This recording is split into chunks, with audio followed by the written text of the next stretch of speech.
நண்பர்களுக்கு வணக்கம். இப்போ ஒரு வாரமாக நாம் தமிழர் கட்சியினர், சீமானுடைய நாம் தமிழர் கட்சியினர் தமிழ்நாட்டு சினிமா துறையைச் சேர்ந்தவர்களை லிட்ரலாக பிளாக்மெயில் பண்ணிட்டு, ஹராஸ் பண்ணிக்கிட்டு, இந்த மாமூல் வாசிக்கிற ரவுடிகள் கூட விட மோசமாக அவங்கள மிரட்டிக்கிட்டு இருக்கிறாங்க. காரணம் என்ன அப்படின்னா, செல்வகுமார் அப்படிங்கிற ஒருத்தர் ஒரு நிகழ்ச்சி நடத்துகிறார். நடிகர் சங்கத்தில் உள்ள நல்ல நடிகர்கள் எல்லாரையும் வச்சு ஒரு நிகழ்ச்சி நடத்துகிறாரு. எங்கே நடத்துகிறாரு? கன்னியாகுமரியில் நாகர்கோவில் பக்கத்தில் அங்கே நடத்துகிறாரு. ஒரு நிகழ்ச்சி நடத்துகிறாரு. கோடை விடுமுறை நேரங்களில் இந்த மாதிரியாக ஏன்னா நிறையா பேர் பார்வையாளர்கள் வருவாங்கங்கிறதுக்காக பண்ணுறது வழக்கம்தான். சரி, என்னைக்கு பண்ணுறாங்க? அவங்க மே 18 கன்னியாகுமரியில் நடத்துகிறாங்க. இப்போது சீமான் என்ன பண்ணுறாரு, அதே மே 18 கோயம்புத்தூரில், அங்கே அதிலேருந்து கிட்டத்தட்ட ஒரு 600-700 கிலோமீட்டர் தள்ளி இருக்கிற கோயம்புத்தூரில் அவர் மாவீரர் நினைவு நாள் அப்படின்னு இலங்கையில் போராளிகள் விடுதலை புலிகளின் தலைவர் பிரபாகரனும் அந்த விடுதலை புலிகள் அமைப்பும் இலங்கை இராணுவத்தால் ஒட்டு மொத்தமாக அழித்தொழிக்கப்பட்ட அந்த நாளை மாவீரர் தினம் அப்படின்னு சொல்லிட்டு அவங்க அதற்கு அந்த நினைவு தினம் அனுஷ்டிக்கிறாங்க. நம்மளும் பல வருஷங்கள் அந்த மாதிரி இருந்திருக்கோம். ஈழ போகிறப்போ முழுக்க நம்ம விடுதலை புலிகளுக்கு ஆதரவாக இருந்திருக்கோம், அவர்களுக்காக போராடி இருக்கிறோம். அதே மே 16, 17, 18 அந்த மாதிரி இறந்த போராளிகளுக்காக, கொல்லப்பட்ட போராளிகளுக்காகவும் இறந்த அந்த தமிழ் மக்களுக்கு, கொல்லப்பட்ட அந்த தமிழ் மக்களுக்காகவும் நம்மளும் கண்ணீர் வடிச்சிருக்கிறோம். ஆனால் அதன் பிறகு உண்மை தெரிஞ்சதுக்கப்புறம் நம்ம கோபம் இலங்கை இராணுவத்து மேலே இல்லை, பிரபாகரன் மேலே தான். ஏன்னா அந்த 4 லட்சம் மக்களையும் முள்ளிவாய்க்காலுக்கு கொண்டு போய் நிறுத்தினது பிரபாகரன். நமக்கு வெளியில் வந்தால் ஆபத்து வந்துடும்னு தெரிஞ்சால் நம்ம கவர்மெண்ட்டெல்லாம் என்ன சொல்கிறாங்க, இல்லாட்டி நம்ம முதல்வரோ நம்ம பிரதமரோ என்ன சொல்கிறாங்க, எல்லாம் பாதுகாப்பாக வீட்டுக்குள்ளே இருங்க, வீட்டை விட்டு வெளியே வராதீர்கள், ஏன்னா இங்கே யுத்தம் நடக்குது அப்படின்னு சொல்கிறது தான் ஒரு நல்ல தலைவனுக்கு அழகு. அதைத்தான் நம்ம அரசுகள்லாம் செய்யுது. ஒரு நோய் வந்தால் கூட, இப்போ நம்ம கொரோனா வந்தப்போ நம்ம முதல்வர் அதே மாதிரி தான், வெளியில் வந்தால் ஆபத்து இருக்குது, பெரும்பாலும் நீங்கள் வீடுகளை விட்டு வெளியே வர வேண்டாம், பாதுகாப்பாக இருங்க அப்படின்னு சொல்கிறது. ஆனால் பிரபாகரன் என்ன செய்தார் தெரியுமா? இலங்கை இராணுவம் கிளிநொச்சியை கைப்பற்றி அவரை விரட்டிக்கிட்டு வரும்பொழுது இவர் என்ன பண்ணார், முல்லைத்தீவு அப்படிங்கிற இடத்துல இருந்து கிட்டத்தட்ட 4 லட்சம் தமிழ் மக்களை வீட்டில் இருந்து விரட்டி கொண்டு இந்த தாவணி மாடுகளை விரட்டி கொண்டு வருவாங்களே, அப்படியே எல்லாரையும் விரட்டி கொண்டு வர மருத்துவங்களையெல்லாம் சுட்டு கொன்னுட்டு நிறைய அந்த 4 லட்சம் மக்களையும் ஆடு மாடுகளை மாதிரி விரட்டி கொண்டு போய் அந்த முள்ளிவாய்க்கால் அப்படிங்கிற இடத்துக்கு கொண்டு போகிறாரு. அங்கே போய் அவருக்கு நல்ல பதுங்கு குழிகள் பாதுகாப்பாக இருக்கிறது. பதுங்கு குழின்னா வெறும் குழி கிடையாது, நல்ல கான்கிரீட்டில் ஒரு சுவரேமு 1 மீட்டர் திக்னஸில் இருக்கிற நல்ல சுவர்களை அமைத்து அவர் அந்த சுவரை அமைக்கிறதுக்கு தான் கொத்தடிமைகள் மாதிரி. இது நடந்தது 2009 ஜனவரி பிப்ரவரியில்.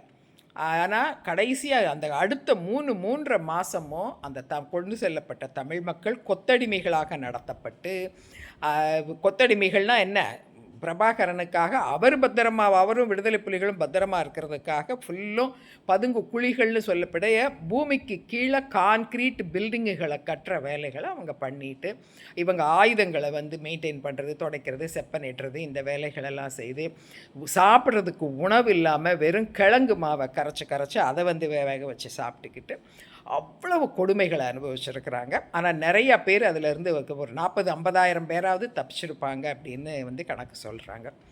அதே மாதிரி திருப்ப அவர்களை காப்பாற்றினது இலங்கை இராணுவம். இலங்கை இராணுவம் நோ ஃபயர் ஜோன் ஒன்று வச்சுருக்குறோம், அது வழியாக தயவு செய்து நீங்கள் அங்கேருந்து தப்பிச்சிருங்கன்னு சொல்லி, அதே மாதிரி அங்கேருந்து தப்பிச்சு வந்த மக்களை எல்லாம் பஸ்ஸில் ஏற்றி கொண்டு போய் முகாம்களுக்கு கொண்டு போனாங்க. அப்படி கொண்டு போகப்பட்ட மக்களையும் 2.9 லட்சம் பேர், எனவே 2,90,000 கிட்டத்தட்ட 3 லட்சம் பேர். அப்போ பாக்கி இருந்தவங்க நிறையா பேர், ஆனால் அந்த 3.5 மாதத்துலேயுமே கிட்டத்தட்ட 40-50,000 பேர் தப்பிச்சிட்டாங்க. யார் விடுதலை புலிகள்கிட்ட இருந்து தப்பிச்சு ஓடிட்டாங்க. இது போக ஒரு 40,000 மக்களாவது என்னைக்கு மே 16, 17, 18 அந்த போரில் அங்கே முள்ளிவாய்க்காலில் கொல்லப்பட்டார்கள் இலங்கை குண்டுகளுக்கு. ஆனால் அந்த இலங்கை குண்டுகளுக்கு முன்னால் இலங்கை இராணுவத்தினுடைய குண்டுகளுக்கு முன்னால் அவங்கள கொண்டு போய் நிறுத்தினது யார்? பிரபாகரன். சரி, நீங்கள் சொல்லுங்கள், இப்போ யார் மேலே தப்பு இருக்குது, யாரை நம்ம குற்றம் சாட்டணும், அதை சொல்லுங்கள். ஆனால் இந்த படுகொலைகளுக்கு காரணமான பிரபாகரனை ஹீரோவாக்கிட்டு இந்த இவங்களை எல்லாமே இலங்கை இராணுவத்தை இனப்படுகொலை செய்த கொலைகாரர்களாக மாற்றிட்டு இங்கே நீலிக்கண்ணீர் வச்சுக்கிட்டு இருக்கிறாரு சீமான். சரி, இவர் செய்யட்டும், இது இவருடைய அரசியல், இவர் செய்கிறாரு, ஓகே, அது வேற. ஆனால் இந்த தமிழ்நாட்டில் யாருமே அன்னைக்கு யாரும் சிரிக்கக்கூடாது, யாரும் பேசக்கூடாது, யாரும் சந்தோஷப்படக்கூடாதுன்னு சட்டம் போடுறாங்கன்னா இதை விட மோசமான ஒரு நக்சலிசம் இருக்க முடியுமா என்ன? நார்த்து கொரியாவில் தான் இந்த மாதிரி. நார்த்து கொரியாவில் இப்போ இருக்கிற அந்த அதிபர் அவருடைய அப்பா இறந்ததுக்கும் அப்புறம் அவருடைய அப்பா நினைவு நாளுக்கும் யாரும் அன்னைக்கு சிரிச்சிடக்கூடாது, சிரிச்சவங்களெல்லாம் தூக்கி ஜெயிலில் போட்டிருக்காங்க. இந்த மாதிரியான கோமாளித்தனத்தை இதை சீமான் இப்போ இங்கே நிறைவேற்றிட்டு இருக்கிறாரு. என்னன்னு யாரும் அன்னைக்கு கொண்டாடக்கூடாது, என்ன அன்னைக்கு போய் என்ன டான்ஸ் ஆடிட்டு பாட்டு பாடி சந்தோஷமாக இருப்பீங்களா? அன்னைக்கு எல்லாரும் இலங்கை போராளிகள் இறந்த தினம், அந்த இறப்புகளுக்கு நம்ம மரியாதை செலுத்துகிறோம் தான். ஆனால் அதற்காக நாட்டில் வேறு யாருமே மகிழ்ச்சியோடு இருக்கக்கூடாதுன்னு இருக்கா? அதில் இருந்து என்ன பாடம் படிக்கிறோம் நம்ம முதல்ல? அதுக்காகத்தான் அதை நம்ம மெயினாக நினைவு கூறுறோமே தவிர அன்றைக்கி ஒவ்வொரு வருஷமும் அவங்களுக்காக நம்ம கண்ணீர் வடிக்கிறதுங்கிறது அதை விட முக்கியம் கிடையாது. எது முக்கியம்? அந்த நிகழ்வுலேருந்து நம்ம என்ன பாடம் கற்றுட்டோங்கிறத. ஆனால் சீமான்கிற இந்த அயோக்கியத்தனமாக பேசுகிற ஆள் அதில் இருந்து எந்த பாடமும் படிக்கலை. தமிழ் தேசியம்ங்கிற இந்த நக்சலைட் இயக்கம் இல்லாட்டி சிவில் அன்ரெஸ்ட் எவ்வளோ பெரிய அழிவை இலங்கையில் ஏற்படுத்துச்சு. அதே கான்செப்டை கொண்டு தமிழ்நாட்டுக்குள்ளே இன்றைக்கி அரசியல் செஞ்சால் இங்கே என்ன நடக்கும் அப்படிங்கிற அடிப்படை அறிவு கூட இல்லை. அது தெரிஞ்சிருந்தும் தமிழ்நாட்டுக்கு இப்படி ஒரு கொடூரமான ஒரு அரசியலை பண்ணிகிட்ருக்கிற இந்த சீமான் திரைத்துறையை பயமுறுத்திட்டு இருக்கிறார். யாரும் அன்னைக்கு எந்த நிகழ்ச்சியும் நடத்தக்கூடாது அப்படின்னு. இதை தமிழக அரசு பேசாமல் வேடிக்கை பார்க்குது. ஒரு வாரமாக பல வகையான மிரட்டல்கள். இதை நடத்துகிறவர் ஆக்சுவலாக செல்வகுமாருங்கிற ஒருத்தர். அவர் முன்ன விஜயினுடைய நடிகர் விஜயினுடைய பிஏவாக இருந்தார்னு சொல்கிறாங்க. அவர் இப்போ ஆனால் இருக்கிற மாதிரி தெரியல. அவர் அந்த நிகழ்ச்சியை நடத்துகிறாரு. இது நடிகர்கள் கலந்துக்கிறாங்க. இதற்கு நடிகர் சங்க தலைவர் விஷால் என்ன பண்ணுவார்? ஆனால் விஷாலை உட்காந்துக்கிட்டு, அதுவும் இவனுடைய சீமானுடைய அடிப்பொடிகள் சில பேர் இருக்க அள்ளக்கைகள், அவனை கொன்றுவோம், நாங்கள் அழிச்சிருவோம், அவனை பாடி ஆக்கிடுவோம், நாங்கள் என்ன வேணாலும் செய்வோம், இந்த மாதிரி இதையெல்லாம் இதை விட மோசமான தீவிரவாதம் பயங்கரவாதம் இருக்கா? மத்திய அரசு இப்போ சொல்லிக்கிட்டு இருக்கிறாங்க பயங்கரவாதம் அது போராகத்தான் கருதப்படும்னு. இவங்க இப்படி பேசிக்கிட்டு இருக்கிறது இது ஒரு உள்நாட்டு போரா, ஒரு சிவில் அன்ரெஸ்ட்னு கவர்மெண்ட் கன்சிடர் பண்ணுமா? நாட்டில் யாருமே வேறு இவங்களுக்கு துக்கம் இருக்கிற நாள் வேறு யாருமே எதையும் செய்யக்கூடாது அப்படின்னு நினைக்கிறது. அதே மாதிரி இந்த மாதிரியான சட்டவிரோதமான செயல்களை தமிழக அரசு ஏன் இன்னும் அனுமதிக்குது? தமிழக அரசு நாம் தமிழர் கட்சியை பார்த்து பயப்படுதா? இவங்க பெரிய அளவில் கலவரங்கள் எதுவும் செய்வாங்கன்னு பயப்படுதா அப்படின்னு நமக்கு ஒரு சந்தேகம் வரும். அதனால் பயந்துக்கிட்டு இவங்க என்ன செய்தாலும் அதை அரசு அனுமதிக்குதான்னு தெரில. இதில் சம்மந்தமே இல்லாமல் விஷாலை இவன் தெலுங்கன், இவன் ரெட்டி, இவன் தெலுங்கன், அதனால தான் தமிழர்கள் இறந்ததுக்கு இவன் இறக்கப்படலைன்னு நிகழ்ச்சி நடத்துறது பக்கா தமிழ் பேசுகிற ஆள். அதே மாதிரி ரெட்டின்னு இருந்தால் தெலுங்குனாலும் அவன் தமிழ் இனத்தவர் தான். நம்மெல்லாம் சேர்ந்து தான் பிரபாகரனே உருவாக்கணும். என்னமோ நம்ம பிரபாகரனுக்கு எதிரான ஆளுங்க மாதிரி பேசுகிறாங்க. நம்ம இல்லைன்னா பிரபாகரனே கிடையாது. பிரபாகரன் முதல்ல ஆல்ஃப்ரெட் துரையப்பாங்கிற மேயரை கொலை பண்ணிட்டு தமிழ்நாட்டுக்குள்ளே தப்பிச்சு ஒழிஞ்சிக்கிட்டு இருந்தார்.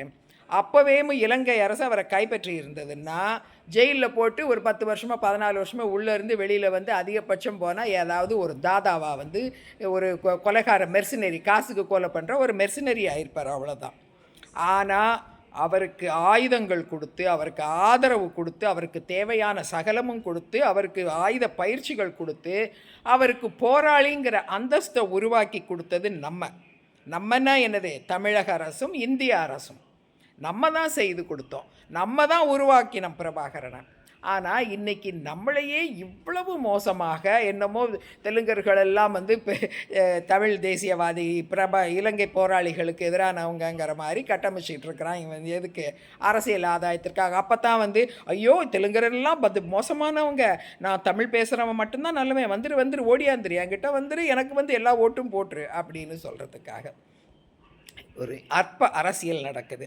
அதே மாதிரி விஷாலை ரெட்டி இவன் தமிழனே கிடையாதுன்னு. விஷால் தமிழன் இல்லைன்னா சீமானெல்லாம் தமிழனா என்ன? சீமான் யாருன்னே நமக்கு தெரியாது. சீமான்ட்ட நம்ம பல தடவை கேள்வி எழுப்ப, நீ உண்மையிலேயே இந்தியனா அல்லது ஈழவனான்னு.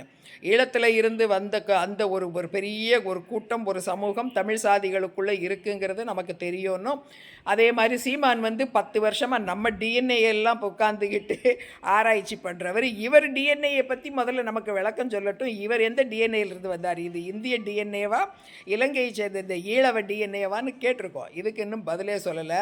இப்போவும் உட்காந்து சீமானுடைய அழக்கைகள் வந்தால் எல்லாம் சொல்லுது. ஜாம்பிக்கள், அறிவில்லாத சில கூட்டம் என்ன சொல்லுது, விஷாலை தமிழனே இல்லைங்குது. விஷால் ரெட்டி சமுதாயத்தைச் சேர்ந்தவர். ரெட்டிகள் அப்படிங்கிறவங்க சோழ நாட்டு குடிகள். இதை நான் சொல்லலை, சோழர்களேமோ அவர்களுடைய பட்டயங்களில் 6ஆம் நூற்றாண்டைச் சேர்ந்த பட்டயங்களில் 1400 வருடங்களுக்கு முந்தைய பட்டயங்களில் இவர்களை ரெட்டிகளை, ஆனால் அப்போ ரெட்டோடி அப்படின்னுங்கிற பேரில் அவங்கள அழைக்கப்பட்டிருக்காங்க. அவங்கள பண்டகுல அப்படின்னு இருக்காங்க. பண்டகுலன்னா வேளாண்மை செய்கிற குலம் அப்படின்ட்டுன்னு. ஸோ வேளாண் குடிகள் இவர்கள் ரெட்டோடி என்று அழைக்கப்பட்டவர்கள். இவர்கள் சோழர்களினுடைய குடிகளாக வாழ்ந்தவர்கள். இதற்கு ஆதாரம் நம்ம இந்தியாவினுடைய எல்லா வரலாற்று ஆதாரங்களையும் கம்பைல் பண்ணி வச்சுருக்கிற எபிகிராஃபியா இண்டிகாவில் வால்யூம் 11 பேஜ் நம்பர் 340 to 343 வரைக்கும் இருக்கிற அந்த பேஜஸில் இதை பற்றின விவரங்கள் இருக்குது. என்னன்னு, இந்த ரெட்டிகள் தெலுங்கு சோழர்களினுடைய பண்டகுல வேளாண் குடிகளாக இருந்தார்கள். இது போக அவர்களுக்கு வரி வசூலித்து கொடுக்கும் அமைச்சு பணிகளையும் அவர்கள் செய்து வந்தார்கள் அப்படின்னு. அதன் பின் அவங்க பல இடங்களுக்கு, அன்னைக்கு சோழ நாடுங்கிறது எவனோ ஒரு முட்டாள் சொல்லி வச்சாப்புல இங்கேயே சுருங்கி காலடிக்குள்ளே கிடக்கல. சோழ நாடுங்கிறது கிருஷ்ணா நதியின் தென்கரை வரைக்கும் பரவி இருந்தது. அந்த சோழ நாட்டின் பரந்த பகுதியில் இந்த ரெட்டிகளும் பறந்து வாழ்ந்தார்கள். அவர்கள் அதன் பின்னால் ஆந்திரான்னு இன்றைக்கி சொல்லப்படுற தமிழ்நாடுன்னு சொல்கிற பகுதி, அதேமாதிரி ஆந்திரான்னு சொல்கிற பகுதி, ஈவன் கர்நாடக பகுதிகளிலையும் பல இடங்கள்லையும் இவங்க பரவி வாழ்கிறாங்க. ஆனால் அவர்களெல்லாம் அக்மார்க்கு தமிழர்கள், சோழக்குடிகள். இல்லை சோழர்களையே தமிழர்கள் இல்லைன்னு சொல்லுவீங்களா நீங்கள்? சொன்னாலும் சொல்லுவார் சீமா நாளைக்கு. ஏன்னா சோழர்கள் தெலுங்கர்கள்னு இப்போ தெரிஞ்சிருச்சு. இது எல்லாரும் பேச ஆரம்பிச்சிட்டாங்க. இப்போ என்ன பண்ணுவாங்க, சோழர்களே தமிழர்கள் இல்லைன்னு இவங்க சொன்னாலும் ஆச்சரியப்படுறதுக்கு இல்லை. எனிவே, சோழர்கள் தமிழர்கள், தமிழ் இனத்தவர்கள். அந்த சோழக்குடியைச் சேர்ந்தவர்கள் தான் ரெட்டிகள். இப்போ பேசிக்கிட்டு இருக்காங்களே யூடியூப்பில் உட்காந்துக்கிட்டு, ரெட்டிகள் தமிழர் என்னன்னு. இவங்க யாருக்காவது இந்த ரெட்டிகளுக்கு இருக்கிறாப்புல ஒரு 1400 வருட வரலாறு இருக்குதா யாருக்காவது? ஏதாவது எந்த வருடம் எதுலையாவது குறிக்கப்பட்டிருக்கா இவங்கெல்லாம் இப்படி வேளாண் குடிகள்? இவங்களும் தமிழ்லேயும் நிறைய வேளாண் குடிகள்லாம் இருக்குது. யாருக்காவது எதுலையாவது ஆதாரப்பூர்வமாக இருக்குதா? ரெட்டிகளுக்கு இருக்குது. ரெட்டிகளுக்கு அவர்கள் சோழர்னுடைய குடிகள்னு. எந்த சோழர் காலத்தில் உள்ளது குறிக்குன்னா, புண்ணியகுமார அப்படின்னு சொல்லக்கூடிய ஒரு சோழர் காலம். இந்த புண்ணியகுமாரா இவங்கெல்லாம் இந்த புண்ணியகுமாரனோடு சேர்ந்தவர் குணமுத்தித்தன்றவர். அவங்க அப்பா, அவர்களுடைய அப்பா மகேந்திர விக்ரவர்மன்றவர். அவருக்கு முன்னால் நந்திவர்மன் சொல்லப்படுறது. நம்ம ஏற்கனவே இதை பற்றி நிறையா பேசியிருக்கிறோம். நந்திவர்மன், அவருடைய பிள்ளைகள் சிம்ம விஷ்ணு, சுந்தரநந்தன், தனஞ்சயவர்மன். தனஞ்சயவர்மன் மகன் மகேந்திர விக்ரவர்மன், அவன் மகன் தான் புண்ணியகுமாரன். இவங்க எல்லோருமே கரிகால் வளவனின் வம்சத்தவர்கள் அப்படிங்கிறதையும் சொல்லியிருக்கிறோம். இவங்க தான் ராஜராஜ சோழனுடைய மூதாதையர்கள். இந்த ராஜராஜ சோழனுடைய மூதாதையர்கள் அவங்களுடைய அந்த பட்டயங்களில் வேளாண் குடியான பண்டகுல அப்படின்னு, பண்டகுலன் தெலுங்கில் எழுதியிருக்காங்க. ஏன்னா அந்த சோழர்கள் தெலுங்கு பேசியவர்கள். அவர்கள் பண்டகுல அப்படின்ட்டு இந்த ரெட்டிகளை பற்றி குறித்து வச்சுருக்கிறாங்க. சரி, இப்போ இந்த அயோக்கியர்கள் சொல்கிறது ஒரு பக்கம் இருக்கட்டும். தெலுங்கு மொழி பேசுகிற மக்கள் இது தலைமைச் செயலகத்தில் இருக்கிற ஏஎஸ்ஐ, ஆர்கியலாஜிக்கல் சர்வே ஆஃப் இந்தியான்னு சொல்கிற அந்த ஏஎஸ்ஐ அலுவலகத்தில் அந்த வால்யூம் 11 புக்கில் இந்த ரெட்டிகளை பற்றி இந்த குறிப்பு இருக்குது. தெலுங்கர்கள் முக்கியமாக ரெட்டி சமூகத்தினர் இந்த அவங்களுடைய வரலாற்று ஆதாரமான இதை எடுத்து வச்சு இவர்கள் தமிழ் இனத்தவர்கள், சோழக்குடியினருங்கிற ஆதாரத்தை சொல்கிற இந்த புஸ்தகங்களை வாங்கி ஒவ்வொரு சங்கத்தினரும், ரெட்டியார் சங்கத்தினரும் அவர்களுடைய சங்கத்தில் வைக்கணும். அவங்க பிள்ளைகளுக்கு வரலாறு தெரியணும். அப்போ தான் இப்படி போகிறவன் வர்றவன் இவங்களாம் யாருன்னே தெரியாது. நம்மளை வந்தேரின்னு கூப்பிட்றாங்க, இவங்களே ஈழ வந்தேரிகள் மாதிரி தான் இருக்கிறாங்க. ஆனால் இந்த ஈழவந்தேரிகள் இந்த இந்திய மக்களாகிய தெலுங்கு மொழி பேசுகிற தமிழ் சமூகத்தைச் சேர்ந்த தமிழ் இனத்தவராகிய நம்மளை இப்படி வந்தேரின்னு சொல்கிறத இன்னும் அனுமதிக்கக்கூடாது. இந்த வரலாற்று ஆதாரங்களை கேதர் பண்ணி ஒவ்வொருத்தரும் சங்கங்களில் வைங்க. உங்களுடைய மக்களுக்கு உங்கள் வரலாற்றை எடுத்து சொல்லுங்கள்.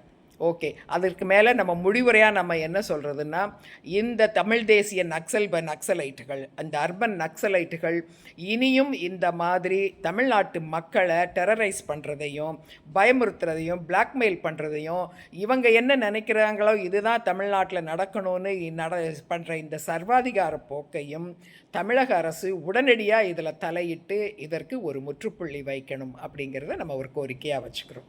பாய்.